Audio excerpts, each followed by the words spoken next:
Mauro Estrada jamás supo lo que era quedarse quieto. Su reloj suizo marcaba cada segundo como si fuera una bomba de tiempo, una cuenta regresiva que nadie más podía oír. Tenía 52 años, pero su porte elegante, su espalda recta y su mirada impasible podían hacerlo pasar por alguien más joven o más viejo, dependiendo de la hora del día y la luz que se reflejara en sus pupilas oscuras. Vestía un traje azul medianoche sin arrugas, con el nudo de la corbata milimétricamente centrado, pero ni la ropa más cara del mundo podía ocultar lo que pasaba en su interior. Mauro era un hombre desbordado por lo que no decía. Su rostro era afilado, cincelado por los años de presión, disciplina y éxito. Nadie llegaba a donde él estaba por accidente. Fundador y presidente de Aurum Nexus, una firma de inteligencia artificial con tentáculos en gobiernos, universidades y consorcios bancarios, Mauro no solo acumulaba millones, acumulaba poder y con ello enemigos, secretos y una soledad que no se atenuaba ni con las vistas infinitas de su ático en Dubái, ni con las cenas privadas que compartía con presidentes y reyes. A simple vista, Mauro no necesitaba nada, pero en realidad estaba buscando algo que se le había escapado muchos años atrás, algo que lo acechaba en cada sombra, que lo despertaba a las 3:17 de la madrugada. Su hermana. Su nombre era Amalia. Desapareció cuando tenía apenas 5 años. Era un viaje de vacaciones al sur de Europa. Mauro tenía 15. La dejó sola en una plaza para ir por un helado y cuando regresó solo encontró un zapato bajo un banco. Nunca más supo de ella. Lo único que quedó fue su risa, su voz mezclando idiomas como si el mundo fuera su jardín de juegos y una palabra, estrella. Así lo llamaba ella, mi estrella grande. Desde entonces, Mauro nunca se perdonó. Convirtió su culpa en estrategia, su tristeza en cálculo, su dolor en eficiencia. Levantó un imperio porque sentía que solo dominando el mundo podría dejar de sentirse tan vulnerable como aquel adolescente que perdió a su hermana en un parpadeo. Y ahora, 37 años después, estaba caminando por el pasillo descascarado de un centro comunitario en Cartagena, Colombia, preguntándose por qué demonios había aceptado esa visita. La idea había sido del equipo de Relaciones Públicas, Iniciativa de Responsabilidad Social Corporativa, dijeron. Mauro apenas había asentido, pensando que sería una salida rápida, una foto con niños y vuelta al jet privado. Pero algo en la humedad de esas paredes, en la forma en que los ventiladores colgaban como alas cansadas, le dio una incomodidad que no supo explicar. El centro tenía olor a tiza, a fruta madura y a sudor infantil. Las luces parpadeaban como si dudaran de su propósito. Sofía, la directora del lugar, caminaba a su lado. Tenía unos 40 años, mirada firme, piel tostada por el sol y una voz grave que no pedía permiso. No hablaba con reverencia, tampoco con resentimiento, solo con la claridad de quien ha visto demasiado como para dejarse impresionar por una billetera pesada. No esperaba que viniera usted en persona, dijo ella sin rodeos, mientras abría una puerta de madera desportillada que revelaba un aula decorada con mapas y dibujos infantiles. Mauro no respondió. Estaba distraído. En una esquina, una niña de cabello oscuro, lacio y largo, lo miraba fijamente. Tenía unos 9 años, llevaba un vestido sencillo con manchas de témpera en el dobladillo y sostenía un libro entre las manos. No era un libro infantil, era un diccionario multilingüe. Él lo reconoció al instante, el mismo que su hermana solía llevar a todas partes. La niña no apartaba la mirada. Mauro sintió un vértigo extraño, como si su cuerpo reconociera algo que su mente aún no lograba articular. Había algo en sus gestos, en la forma en que sostenía el libro, en la curva de la ceja cuando lo analizó de arriba a abajo, que le resultó profundamente familiar. «Ella es Lía», dijo Sofía, notando la atención de Mauro. «Llegó hace 2 años. No tiene familia. Habla idiomas, muchos. No sabemos cómo los aprendió». «¿Idiomas? ¿Cuántos?». Sofía se encogió de hombros. «Dice que 9. Algunos a nivel básico, otros con fluidez. La mayoría los aprendió sola, con libros y escuchando. Es un caso especial». Lía dio un paso hacia ellos, segura, como si el traje impecable de Mauro no la intimidara en absoluto.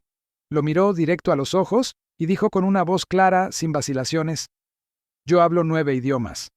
La declaración flotó en el aire como un cuchillo. Mauro sonrió con escepticismo. «¿9? ¿De verdad?». Lía asintió con seriedad. Luego, sin pedir permiso, comenzó a hablar. Primero en francés, luego en alemán, después en árabe. Pasó por el ruso, el italiano, el mandarín, y al final volvió al español con un tono orgulloso y desafiante. El aire se volvió denso. Mauro, que había reído al principio, ahora no podía hablar. No era solo el contenido, era la forma, la entonación, el ritmo, como si estuviera escuchando una voz que venía de otro tiempo, de otro cuerpo, de otra vida, una voz que creía perdida para siempre. Y entonces, sin saber cómo, Mauro supo que su visita no era casualidad. Había venido a firmar un cheque, pero tal vez acababa de firmar un pacto con su pasado, porque esa niña no era cualquier niña, y nada volvería a ser igual. Mauro no volvió a reír desde aquella frase. Yo hablo 9 idiomas, dijo la niña, y con eso, sin saberlo, abrió una herida que el tiempo había cubierto solo en apariencia. Lo que comenzó como un gesto filantrópico forzado se convirtió en un punto de inflexión. Había algo en la forma en que Lía pronunciaba cada palabra extranjera, no solo con técnica, sino con una musicalidad natural, instintiva, como si las lenguas vivieran dentro de ella, que desestabilizó las columnas del mundo de Mauro. Sofía no notó el temblor en sus manos. O sí lo notó, pero lo respetó en silencio. El resto del recorrido fue breve, insustancial. Ni las cifras del programa ni las historias de los niños lograron distraerlo. Lía se quedó en su rincón, hojeando otro libro en silencio. Pero Mauro sabía que no era indiferencia. Era algo más parecido a la paciencia. Afuera, el calor había comenzado a subir. Una bandada de pájaros cruzaba el cielo bajo. La ciudad se movía al ritmo de bocinas, vendedores ambulantes y el mar cercano, mientras Mauro Estrada, el hombre que nunca perdía el control, se encontraba al borde de algo que no sabía nombrar. Esa noche, sentado frente a la ventana de su hotel, pidió una copa de vino que no bebió. El vidrio de la copa tembló ligeramente cuando apoyó la mano. Su asistente, al otro lado de la línea, notó un silencio inusual. «¿Señor? ¿Cuántos años tiene la niña? ¿La directora?» «No, la niña. Lía. 9, según los registros del centro. ¿Por qué?» «Verifica la fecha exacta de ingreso, antecedentes, cualquier documentación, y hazlo con discreción. ¿Tiene algo que ver con la donación?» «No es eso». Cortó la llamada. No quería que nadie hiciera conexiones precipitadas. Ni siquiera él podía explicarse con claridad qué lo inquietaba. Pero había algo. Esa certeza muda que uno no puede sacudirse ni con cifras ni con lógica. Era como si una parte de su memoria, largamente adormecida, hubiera despertado, y tenía hambre de respuestas. Abrió una carpeta en su portátil. Ahí estaban las fotos antiguas, escaneadas años atrás. Amalia con 5 años, abrazando un peluche que ya no recuerda cómo se llamaba. Un video de un cumpleaños, ella enredando palabras en alemán y francés. Había una escena en particular grabada por su madre donde Amalia decía Flugzeug, refiriéndose a un avión. Lo pronunciaba mal, como Flugzeug, la misma pronunciación exacta que usó Lía. Podía ser una casualidad, pero también podía no serlo. Y esa pequeña posibilidad fue suficiente para sacarlo de su inercia. A la mañana siguiente, sin consultar a nadie, volvió al centro comunitario. Sofía lo recibió con una mezcla de sorpresa y molestia. No es común que un benefactor aparezca 2 días seguidos. No vengo como benefactor. Entonces, ¿cómo qué? Como alguien que necesita entender algo. Sofía no respondió de inmediato. Lo guió a su oficina, una sala modesta con ventilador de techo, archivadores metálicos y una cafetera vieja. Él se quedó de pie. ¿Qué quiere saber? ¿Cómo llegó Lía aquí? ¿Quién la trajo? ¿De dónde viene? Sofía cruzó los brazos. Fue abandonada cerca de la terminal de transporte. Un voluntario la encontró. No hablaba mucho, solo dijo su nombre. Traía una mochila, un diccionario roto y nada más. La registramos como Lía porque así se identificó. Mauro frunció el ceño. ¿Puedo ver ese diccionario? Minutos después, Sofía volvió con un libro desgastado, encuadernado con cinta adhesiva. Tenía manchas de humedad, las páginas dobladas, subrayados con lápiz y tinta. En la contraportada, con caligrafía infantil, había un dibujo de una estrella y una palabra escrita con letra temblorosa: estrella. La mano de Mauro tembló apenas al tocarlo. Recordaba ese dibujo. Amalia lo hacía por todo, en servilletas, en libretas, hasta en el espejo empañado después del baño. No dijo nada. Solo miró a Sofía con expresión grave. ¿Puedo hablar con ella otra vez? La mujer lo observó largamente. Está en el patio trasero, pero le advierto algo, Mauro. No juegue con ella. No es una niña cualquiera. Y si está aquí por algo personal, asegúrese de que su interés no la dañe. Lía estaba sentada bajo un árbol, con el libro abierto sobre sus rodillas. Al ver a Mauro, no pareció sorprendida. Cerró el libro y se incorporó. ¿Volviste? Sí. ¿Por qué? Porque no entendí lo que pasó ayer. ¿Qué no entendiste? ¿Cómo sabes lo que sabes? No lo sé, respondió, encogiéndose de hombros. Solo lo recuerdo, como si no fuera mío, pero estuviera ahí. Mauro sintió que el aire se hacía más denso. ¿Qué recuerdas? Una casa con suelo blanco, una cortina azul, una voz que me llama estrella pequeña. No siempre, solo cuando sueño. El mundo de Mauro se detuvo. Años atrás, solía decirle eso a Amalia antes de dormir. Era un juego entre ellos. Solo lo sabían ellos dos. La niña lo miró fijo. ¿Conoces ese lugar? Sí, dijo él, con un hilo de voz. Ella bajó la mirada. Yo también creo que tú me recuerdas, no sé por qué, pero lo siento. Mauro se sentó a su lado, sobre la hierba. No le importó ensuciarse. Por primera vez en mucho tiempo, no le importó nada que no fuera ese momento. Sacó del bolsillo interno de su chaqueta una fotografía. Amalia, en el jardín de la casa, haciendo muecas con los dedos llenos de tinta. Lía la tomó. Sus ojos se abrieron, no con sorpresa, sino con una forma de reconocimiento que Mauro no esperaba. Yo la he visto, murmuró. Pero no sé si en sueños o en un espejo. A la distancia, Sofía los observaba desde una ventana. Había visto muchas cosas en su vida, muchos niños rotos, muchas familias deshechas. Pero lo que ocurría allí, bajo ese árbol, no era habitual, no era ni siquiera explicable. Era como si dos almas hubieran girado en círculos durante años, solo para encontrarse de nuevo. Esa noche, Mauro no regresó a su hotel. Se encerró en su auto con el motor apagado, sintiendo el mar latir a lo lejos. Envió un mensaje cifrado a su equipo. Quería acceso a registros de adopciones irregulares, nombres, lugares, coincidencias genéticas, todo. No importaba el costo. A la mañana siguiente, encontró un sobre bajo la puerta de su suite, sin remitente. Dentro, una copia del registro de ingreso de Lía al centro. Y una hoja arrancada del diccionario con una estrella dibujada en tinta negra. Nada más. Pero era suficiente. Fue entonces que entendió que lo que Lía había despertado no era solo una sospecha, era una promesa, un eco, una deuda. Y ya no había forma de ignorarla, porque si ella era quien él temía, o quien él deseaba que fuera, entonces todo estaba a punto de cambiar. Y esta vez no pensaba volver a fallar. Mauro tenía los sentidos alterados. Desde su regreso a Cartagena, el mundo parecía envuelto en un velo distinto. Cada sonido tenía peso, cada aroma lo conectaba con algo enterrado en su interior. El canto distante de los vendedores en la calle, el rumor de las olas más allá de los tejados, el crujido de las palmas bajo el viento espeso.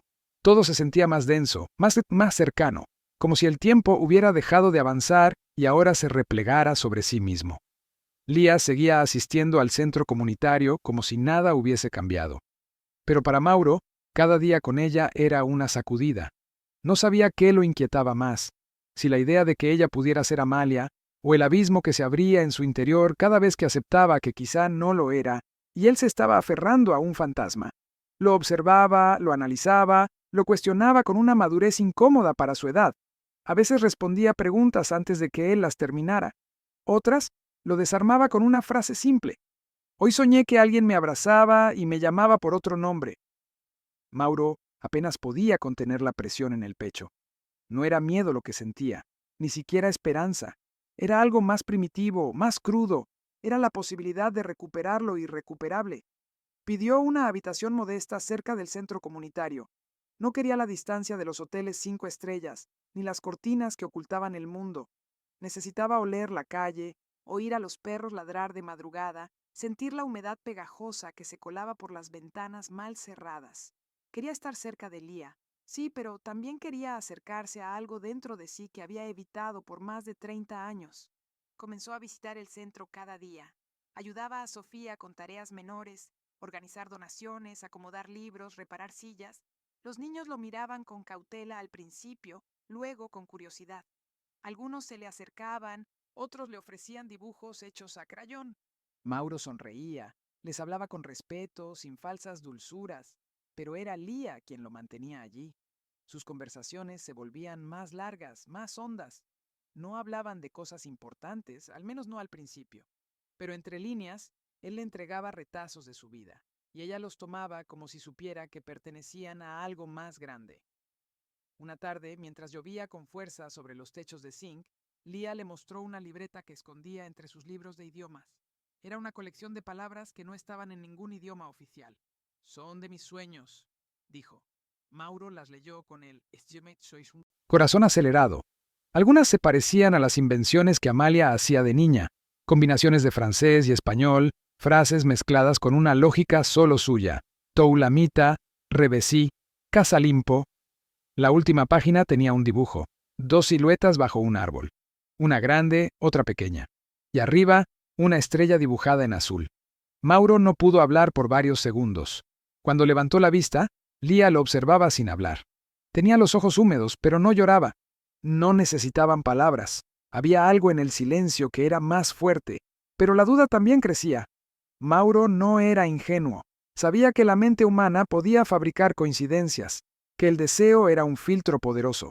Podía estar viendo señales donde solo había casualidades. Por eso pidió una prueba genética, una simple comparación entre muestras. No pensaba contarle a Lía, ni siquiera a Sofía, solo necesitaba saber. Envió el material a un laboratorio de confianza en Suiza, bajo nombres falsos. La espera se le hizo insoportable.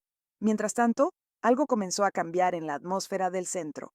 Mauro notó autos desconocidos estacionados cerca, hombres que no pertenecían al barrio, que se quedaban observando más de la cuenta. Intentó ignorarlo, pero su instinto, entrenado en años de negociaciones turbias y consejos de seguridad, le decía que algo se estaba moviendo. Una noche, escuchó pasos frente a su puerta. Cuando abrió, no encontró a nadie, pero en el umbral había una nota escrita a mano. Ella no es tuya. Déjala en paz. Las letras estaban temblorosas, como si alguien la hubiera escrito con miedo, o con rabia. Mauro se quedó un largo rato observando el papel, sintiendo cómo la oscuridad dentro de él despertaba. Al día siguiente, enfrentó a Sofía, le mostró la nota. Ella no pareció sorprendida. Lía tiene historia. Llegó escapando de algo, no lo sabemos con certeza. Siempre hemos creído que fue víctima de algún tipo de red, pero nunca conseguimos pruebas. Y tampoco queríamos presionarla. La prioridad era protegerla, darle una vida normal. Mauro no preguntó más. No hacía falta, ya lo sabía. Había entrado en algo que no se trataba solo de su pasado, sino del presente de Lía. Y por primera vez en décadas sintió miedo real.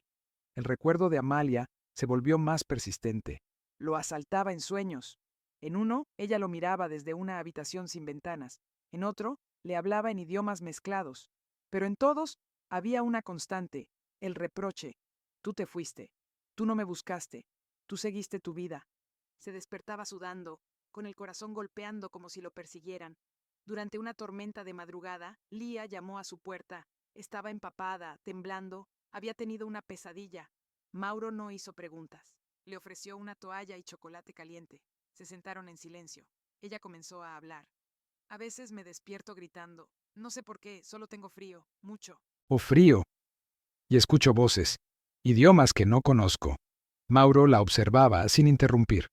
Y hay una mujer. No tiene cara, pero me dice que no diga nada, que si hablo me van a devolver. Mauro sintió un espasmo en el estómago. ¿Devolver a dónde? No lo sé, pero siempre hay una habitación blanca, con luz fuerte, y máquinas, y un olor como a metal. Me ponen audífonos, me hacen repetir frases. Mauro se levantó de golpe. Caminó por la habitación como un animal atrapado. Había leído informes similares, niñas usadas en programas ilegales de memorización avanzada, ejercicios extremos de exposición lingüística, entrenamientos diseñados para convertirlas en activos, proyectos oscuros que él, desde sus torres de cristal, había ignorado porque no figuraban en los balances, o porque no quiso mirar demasiado de cerca.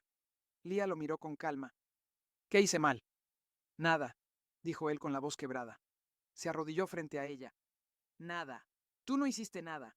Todo lo que te pasó fue porque otros decidieron que podían usar tu mente como si no tuvieras alma. Pero yo no voy a permitir que eso continúe. Ella lo observó con esos ojos que a veces eran de niña y otras veces parecían de alguien que había vivido mucho más de lo que podía explicar. ¿Eres mi papá? Mauro tragó saliva. No, no soy tu papá, pero tuve una hermana y tú me haces recordarla tanto que a veces creo que estás hecha del mismo lugar que ella. Lía lo abrazó. Por primera vez. Mauro se quedó inmóvil. Después le devolvió el abrazo con torpeza, como si no supiera cómo hacerlo. Lía apoyó la cabeza en su pecho. ¿Tú también te sientes solo a veces? Él no respondió. No podía.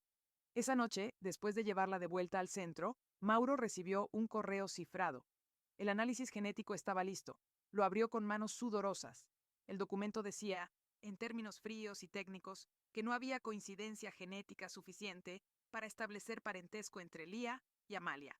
No era su hermana, no había vínculo biológico. El mundo se le vino abajo. Pero al cerrar el documento, no sintió alivio. Sintió un vacío. La verdad que tanto había buscado no le ofrecía paz, porque en el fondo ya lo sabía, pero no podía dejarla. Caminó toda la noche, escuchó a los perros pelear por comida, vio cómo las luces de los faroles morían una a una. Pensó en su vida entera, los contratos, los viajes, las cuentas. Nada le había exigido tanto como aquella niña con voz de idiomas perdidos. En ese momento, entendió algo que no se atrevía a decir en voz alta. Aunque no fuera su hermana, Lía se había convertido en su espejo, en su segunda oportunidad. Y entonces sintió un sonido detrás, una pisada, una presencia. Se giró. Nada. Pero en la pared frente a él, alguien había escrito con pintura roja una frase breve: No escarbes más. Y supo, sin lugar a dudas, que alguien lo vigilaba, que alguien no quería que él siguiera. Conectando las piezas. El pasado no solo había despertado, había comenzado a defenderse, y Lía, sin saberlo, estaba en el centro de un tablero que alguien más estaba dispuesto a controlar a toda costa. Mauro caminó durante horas aquella madrugada, con la frase pintada en la pared aún ardiendo en su mente. No escarbes más. La amenaza era cruda, directa. No pretendía asustarlo, sino advertirle. Alguien sabía que estaba buscando, y ese alguien estaba demasiado cerca. Lo más desconcertante no era el mensaje en sí, sino lo que implicaba, que su investigación sobre Lía no había sido tan discreta como creía, que había ojos observando, manos moviendo piezas mientras él creía tomar decisiones por voluntad propia. Entendió que ya no se trataba solo de encontrar una verdad emocional. Esto había escalado, había tocado algo que otros querían mantener enterrado. Cuando regresó a su habitación, encontró la puerta entreabierta. Nada parecía revuelto a simple vista. Su ropa estaba intacta, el maletín en su sitio, la cama sin tocar, pero el aire olía distinto, a metal, a guantes de látex, a presencia humana no autorizada. No había robo, solo inspección. No buscaban lo evidente, buscaban pistas, datos, tal vez las muestras genéticas o el informe que había recibido desde Suiza. Revisó su portátil, limpio, demasiado limpio. Lo habían formateado, toda su información local, borrada. Corrió al baño, abrió el espejo, rompió la caja falsa que usaba como escondite de emergencia. Su segundo teléfono, con respaldo de seguridad, aún estaba allí, encendido. Lo habían dejado a propósito. No querían cortar su camino, solo vigilarlo. Encendió el dispositivo y buscó el número de emergencia de uno de sus contactos más antiguos. Sergio Malaver, exanalista de seguridad cibernética y actual freelance en operaciones encubiertas. Al otro lado, la voz respondió somnolienta pero alerta. Mauro no dio explicaciones. Están dentro. Necesito saber quién está monitoreando mis movimientos en Colombia. Cruza datos, observa patrones y no uses mis canales habituales. ¿Entendido?, respondió Sergio, cortando enseguida. El amanecer llegó sin piedad. Con él, una llamada de Sofía. Lía no había llegado al centro esa mañana. Mauro se puso en pie de un salto. Ni siquiera se cambió de ropa. Subió al auto y cruzó la ciudad a toda velocidad. Al llegar, la directora lo esperaba en la entrada, el rostro desencajado. Estaba con su tutora temporal, una mujer del barrio, de confianza. Salieron a comprar útiles escolares, no regresaron. Mauro sintió un hueco formarse en su estómago. Nadie había escuchado gritos ni visto forcejeos. Simplemente se desvanecieron. Sofía comenzó a llamar a hospitales, comisarías, vecinos. Mauro se encerró en una de las salas. Abrió su segundo teléfono y accedió a una aplicación oculta. Lía llevaba, sin saberlo, un pequeño chip de rastreo en uno de los colgantes que Mauro le había regalado semanas atrás. El punto se movía hacia las afueras de la ciudad, cerca de una zona industrial abandonada. Tomó la ubicación, la memorizó y salió sin decir palabra. No avisó a la policía. No confiaba en ellos. Usó su red privada. Marcó a un número que había prometido no volver a usar. Una voz metálica, sin emoción, contestó. Código 9, dijo Mauro. Activar protocolo sombra. Equipo reducido. No letal. Seguimiento satelital y refuerzo en 30 minutos. No hubo preguntas. El protocolo sombra era un mecanismo que había diseñado años atrás para situaciones de extorsión corporativa. Nunca pensó que lo activaría para buscar a una niña. Cuando llegó al lugar, el sol comenzaba a golpear los techos oxidados. Galpones vacíos, estructuras de concreto cubiertas de grafitis, un olor agrio a humedad y óxido. Aparcó el coche a una cuadra, caminó el resto con paso controlado. A lo lejos, el sonido metálico de una puerta al cerrarse. El punto del rastreador no se movía. Estaba dentro de una de las naves. Sacó su arma. No era ostentosa ni moderna. Era una Glock antigua, confiable, que conservaba más por apego que por funcionalidad. Entró sin hacer ruido. Escuchó primero respiraciones, pisadas suaves, luego voces. 3, tal vez 4 personas, una masculina, dominante, 2 femeninas, una muy joven. La luz entraba en haces por las rendijas del techo. Las partículas de polvo flotaban como una niebla densa. Mauro se deslizó entre sombras, acercándose al origen de las voces. Escuchó fragmentos. ¿Entrenamiento? Ya no recuerda. Vale mucho más si no habla. Y entonces una voz conocida. ¿Dónde está Mauro? El corazón le latió con fuerza, dio 2 pasos más y los vio. Lía estaba sentada en una silla metálica, no atada, pero cercada por 2 adultos. Uno de ellos era una mujer joven, pelo oscuro, rostro pálido. El otro, un hombre de barba delgada y gafas. Vestían como civiles, pero sus posturas eran militares.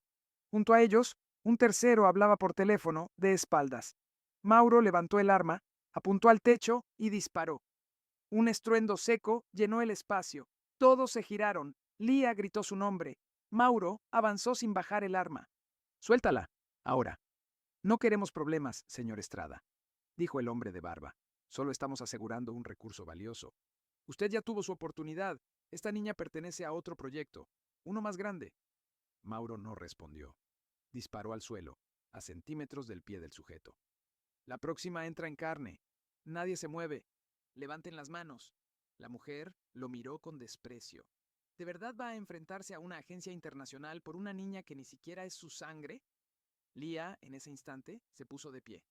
Sin esperar, lanzó un tintero que había sobre una mesa. Impactó contra la mujer manchándola de tinta negra. Mauro aprovechó. Avanzó. Tomó a Lía del brazo y corrieron hacia una salida lateral. No era una... Huida limpia. Detrás se oyeron órdenes, gritos, pasos. Un disparo rebotó contra una columna. Otro rompió una ventana. Afuera el sol los cegó por un segundo. Mauro cubrió a Lía con su cuerpo. Llegaron al auto. Arrancó sin mirar atrás. A los 2 minutos, el vehículo de refuerzo apareció por detrás, escoltándolo en silencio. En la seguridad de una casa protegida, lejos del centro, Lía se abrazó a sí misma. No lloraba. Mauro tampoco. Solo se miraban. Ella fue la primera en hablar. Ellos me conocían, sabían mi nombre. No Lía... el otro. Mauro se sentó frente a ella. ¿Cuál nombre? Amal... algo así. No lo pude entender bien, pero me dijeron que me estaban recuperando, como si alguna vez hubiera sido de ellos. Él guardó silencio. Sentía cómo las piezas comenzaban a unirse. Llamó a Sergio. ¿Encontraste algo? Demasiado. El nombre de Lía aparece en un archivo filtrado hace 5 años. Programa Pandora, proyecto de entrenamiento lingüístico infantil en Europa del Este, financiado por una red de empresas fantasmas, algunas ligadas a contratos de seguridad y una vinculada a Aurum Nexus. Mauro sintió que el estómago se le encogía. ¿Yo firmé eso? No directamente, pero uno de tus ejecutivos de segundo nivel desvió recursos hacia esa rama. Todo fue encubierto como inversión en desarrollo cognitivo infantil. ¿Cuántos niños? No se sabe. Algunos fueron reubicados, otros eliminados. Cortó la llamada. Se quedó mirando la pared durante largos minutos. Lo entendió. No era que el pasado había vuelto, era que nunca se había ido. Había vivido debajo de su riqueza, alimentándose del silencio, y ahora reclamaba cuentas. Lía se le acercó. Tenía un cuaderno en las manos. Lo abrió. Había dibujos, lugares, códigos. Uno de ellos lo reconoció al instante. Era el logo de una de sus subsidiarias en Rumania, desmantelada años atrás. Soñé con esto, dijo Lía, pero ahora creo que no era un sueño. Mauro acarició su cabeza. Una parte de él se rompía con cada detalle, pero otra se preparaba. Ya no había marcha atrás. Había visto demasiado. Sabía demasiado. Y lo que estaba en juego no era solo la identidad de Lía, era la red entera, el sistema, la estructura que él ayudó a construir sin saberlo. Esa noche activó el protocolo Ceniza, un mecanismo de limpieza interna que había diseñado para casos extremos. Exposición de secretos corporativos con potencial destructivo. La ejecución del protocolo suponía vaciar cuentas, desmantelar estructuras, cortar lazos. Si lo hacía, perdería todo. Si no lo hacía, sería cómplice. Marcó la contraseña. Su dedo temblaba sobre la pantalla. Lía dormía a su lado, acurrucada, y entonces lo entendió con una claridad brutal. Ese momento era su punto de no retorno. Ya no podía fingir, ni huir. La pregunta no era qué podía perder, sino cuánto más estaba dispuesto a dejar que otros niños como Lía pagaran por los errores de su ambición. Y con un suspiro lento, Mauro cerró los ojos. Apretó confirmar. La madrugada posterior al protocolo Ceniza fue silenciosa, pero cargada. Mauro no durmió. Se mantuvo sentado en una silla frente a la ventana de la casa de resguardo, mirando sin ver. Afuera, los faroles callejeros dibujaban siluetas sobre la calzada mojada, proyectando sombras que se movían con el viento. El sistema estaba en marcha. Cada minuto, una parte de su imperio desaparecía. Cuentas congeladas, documentos eliminados, proyectos clausurados, contratos anulados, como una red neuronal que se apagaba desde el centro, lentamente, con precisión. Nadie había dicho nada. Aún. Pero lo sabían. Y vendrían por él. Lía dormía en la habitación contigua. Esa noche, antes de quedarse dormida, le pidió que se sentara a su lado. No habló. Solo lo tomó de la mano y la sostuvo hasta que el ritmo de su respiración se volvió profundo y constante. Mauro pensó en lo extraño que resultaba ese gesto. Esa necesidad de contacto físico, después de haber construido una vida basada en la distancia emocional. En su mundo, el afecto era un signo de debilidad. La vulnerabilidad, un riesgo de mercado. Pero esa niña no conocía esas reglas. No se guiaba por contratos, solo por conexión. A las 5:43 de la mañana, su teléfono emitió una alerta. El algoritmo de rastreo de amenazas activas había detectado actividad inusual en los servidores externos vinculados a Borax, una de sus antiguas subsidiarias, la misma que Sergio había identificado como parte del financiamiento encubierto del proyecto Pandora. El sistema detectó una transferencia masiva de archivos clasificados dirigida a una ubicación en Suiza, y lo más inquietante, el acceso provenía de una clave biométrica autorizada por Mauro, su propia firma digital. Marcó inmediatamente a Sergio. No soy yo, están usando mi identidad. ¿Dónde están los servidores espejo? Zúrich, respondió Sergio, pero los nodos de transmisión pasan por Bogotá. Mauro se quedó en silencio un momento. Luego respiró hondo. Entonces voy a Bogotá. ¿Estás loco? No, estoy cansado de esconderme. Antes del amanecer, ya estaba en camino. Dejó a Lía al resguardo de Sofía, quien había llegado con semblante tenso pero sin preguntas. La instrucción fue clara: protegerla, no separarse de ella por ningún motivo. Mauro tomó un vuelo privado. Durante el trayecto, revisó cada bit de información disponible.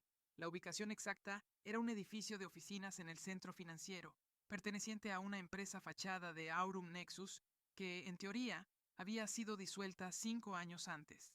Nada era casualidad. A su llegada a Bogotá, lo esperaba un hombre calvo, de traje gris, rostro pálido y una cicatriz que le cruzaba la ceja izquierda. Lo llamaban Ortiz, pero Mauro sabía que no era su nombre real. Había sido su jefe de seguridad en zonas de conflicto durante la expansión de Aurum en África. Brutal, leal, implacable. Ortiz abrió la puerta del auto sin saludar. Hay movimiento en el piso 8. Servidores todavía activos, 2 personas dentro. Una ya fue identificada. Ivana Mercer. El nombre golpeó a Mauro como una piedra en el pecho.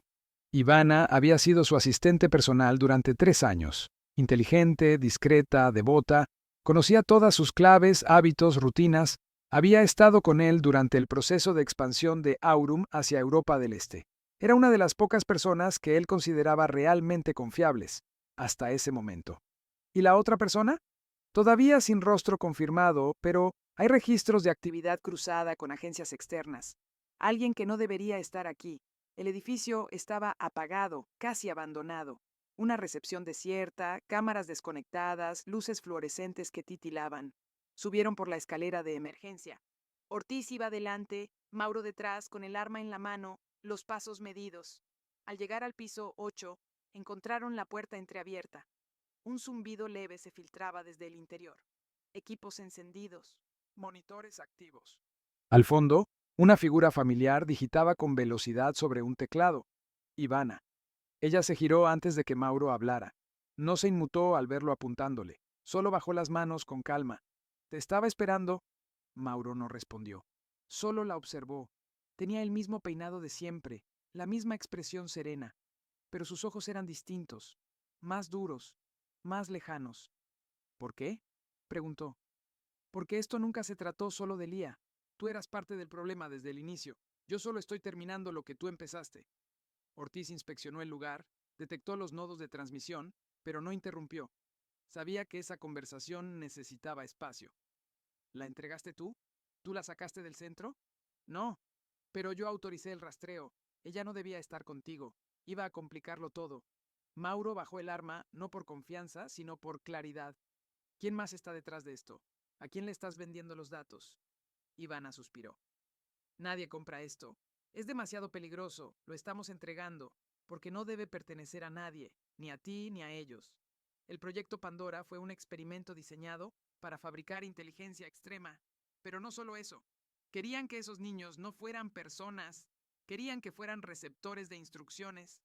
Memoria pura, obediencia absoluta, sin pasado, sin identidad. Mauro sintió que el suelo se desplazaba bajo sus pies.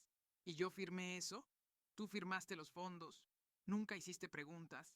Y cuando algunos de nosotros intentamos detenerlo, tú nos recordaste lo importante que era la eficiencia del capital. Fuiste el símbolo de la deshumanización corporativa. La acusación no tenía rabia, solo verdad. ¿Lía fue parte del proyecto? Ivana dudó un instante, luego asintió. Fue una de las primeras, pero... Algo falló. O se activó. Recuerda fragmentos. Sueña cosas que no debiera. Por eso la descartaron. Por eso la abandonaron. Era un error en el sistema. Pero tú llegaste y convertiste ese error en algo humano otra vez. Y eso lo arruinó todo. Ortiz levantó la mirada. Tenemos movimiento afuera. Se están acercando. Mauro no se movió. ¿Qué pasa si detengo esta transmisión ahora? No puedes. Ya está en marcha. Y tú ya tomaste una decisión, Mauro. Lo que quede en pie después de esto, te necesitará del otro lado. ¿Del otro lado de qué? Ivana se acercó lenta y puso un sobre en su mano. Del espejo. Ahí dentro está todo. Nombres, rostros, fechas. También los tuyos. Si eliges mirar, no podrás volver. Mauro tomó el sobre. El papel era grueso, sellado con cera. El símbolo de Aurum Nexus estampado en rojo. Ivana dio un paso atrás como si ese acto sellara algo. Ortiz levantó el comunicador. Vehículo acercándose, sin luces, sin placas, armados. Mauro respiró hondo. Por primera vez en años no tenía claro qué hacer, pero sí sabía una cosa. El momento de seguir mirando desde arriba había terminado. Miró a Ivana.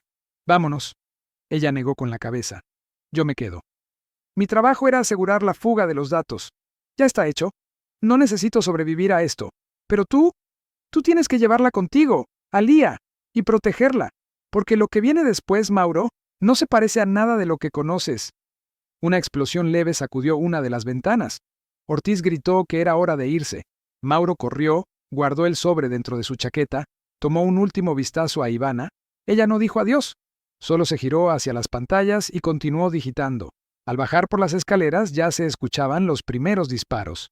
El vehículo de escape los recogió en la esquina. Mientras se alejaban, Mauro vio el edificio a lo lejos, iluminado por las luces de emergencia, la silueta de Ivana recortada contra las pantallas, sola, decidida. En el asiento trasero, temblando, Mauro sacó el sobre. Lo abrió. Una fotografía cayó primero. Era él, años más joven, sentado frente a un grupo de niños. En una visita a un centro de desarrollo cognitivo infantil. Sonreía. Detrás un logotipo. Fundación Sintaxis. Uno de los tantos nombres que había olvidado. Entre esos niños, una figura destacaba. Una niña de cabello oscuro, ojos grandes, abrazando un diccionario rojo. El vértigo fue inmediato. La niña era Amalia, o lo parecía, pero esa imagen tenía fecha, 2 años después de su desaparición. Y con esa revelación, todo su pasado se quebró. El silencio en el vehículo se volvió tan denso como el aire previo a una tormenta. Mauro sostenía la fotografía entre las manos, los ojos clavados en esa niña del pasado que lo miraba desde un papel ajado, en blanco y negro, como si su misma existencia desafiara toda la narrativa que había creído durante décadas. Una fecha impresa con tinta fría le confirmaba lo impensable. La imagen tenía 2 años más de lo que debería. Amalia no había desaparecido como siempre creyó, o no de la manera que todos aseguraron. Había sido trasladada, reubicada, convertida quizás en parte de algo más grande, de algo monstruoso. El auto se deslizaba por la autopista, dejando atrás Bogotá, perdiéndose entre las montañas con destino al refugio. Mauro no hablaba. Ortiz, en el asiento del copiloto, lo miró por el retrovisor en varias ocasiones, pero no se atrevió a interrumpirlo.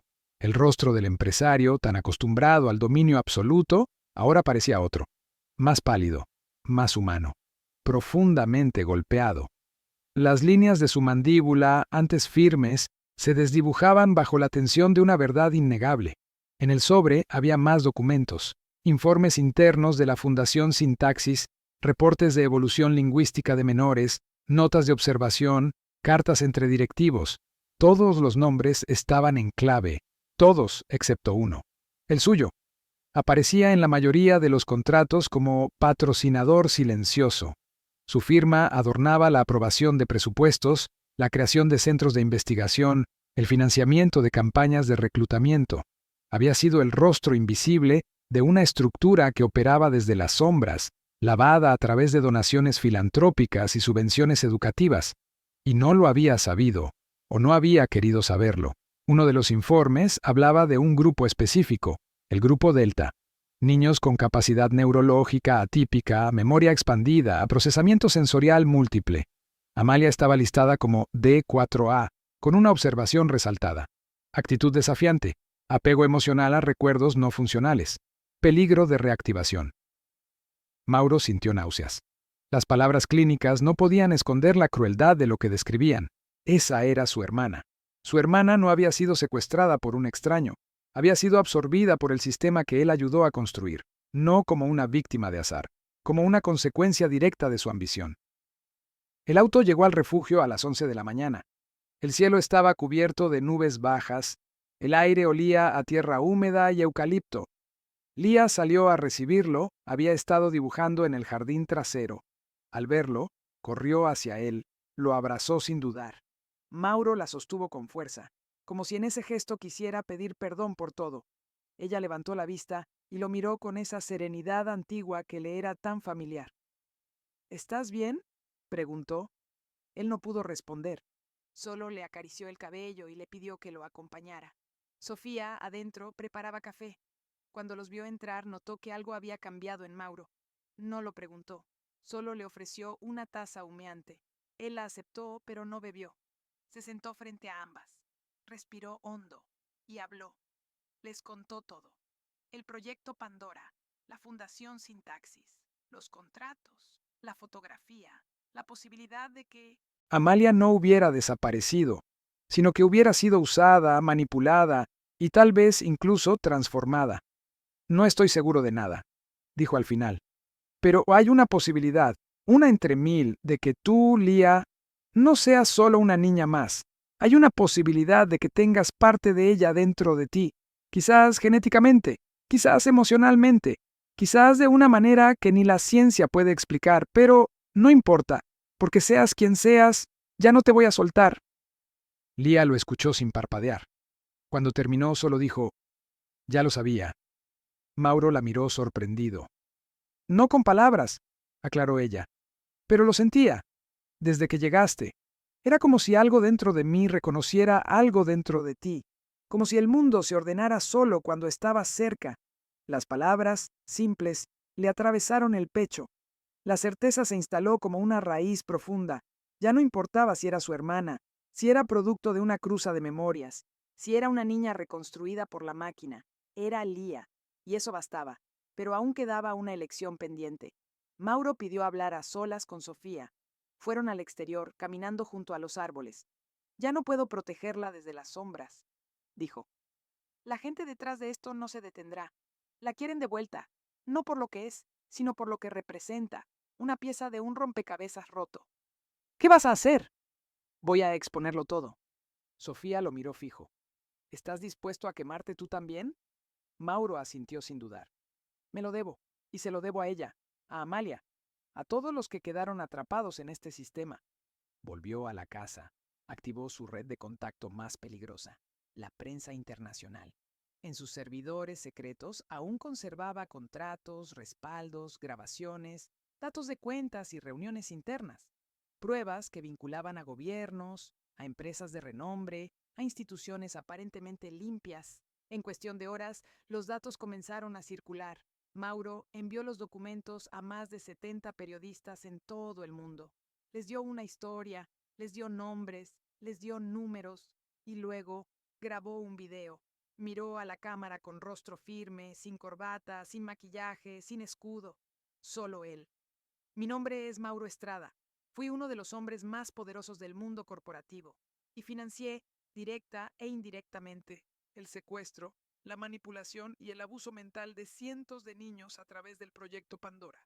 No supe la magnitud de lo que firmaba, pero no me excuso. El silencio es complicidad, y mi silencio construyó este infierno. Hoy lo expongo todo, aunque me cueste todo. Cuando terminó, envió el video al mismo tiempo que los documentos. Luego apagó el teléfono y se quedó allí en el refugio, con Lía a su lado, esperando la tormenta. Llegó en menos de 24 horas. Titulares explotaron en todos los medios. Las redes ardieron. Protestas estallaron en varias ciudades. Se ordenaron investigaciones. Se congelaron fondos. Los aliados de Mauro lo abandonaron como si contagiara.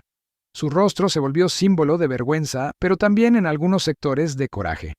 No como redentor, sino como traidor al sistema. Los ataques no tardaron, hackeos, amenazas, denuncias fabricadas, pero ya no tenía miedo, porque ya no se protegía a sí mismo, ahora protegía a alguien más. Una tarde, Lía lo encontró sentado frente a un cuaderno. Dibujaba una estrella. Ella se le acercó. «¿Qué estás haciendo?» «Escribiendo. Para mí, para ti, para ella». Lía se sentó a su lado. «¿Cómo sabes si todo lo que hiciste va a servir de algo?» Mauro sonrió con tristeza. «No lo sé. Pero por primera vez en mi vida, no me importa si gano. Solo me importa que alguien más no pierda». El sol se ocultaba detrás de las montañas. El cielo se encendía de tonos naranjas y violetas. Lía tomó su mano. «¿Y ahora qué somos tú y yo?» «No lo sé», respondió él.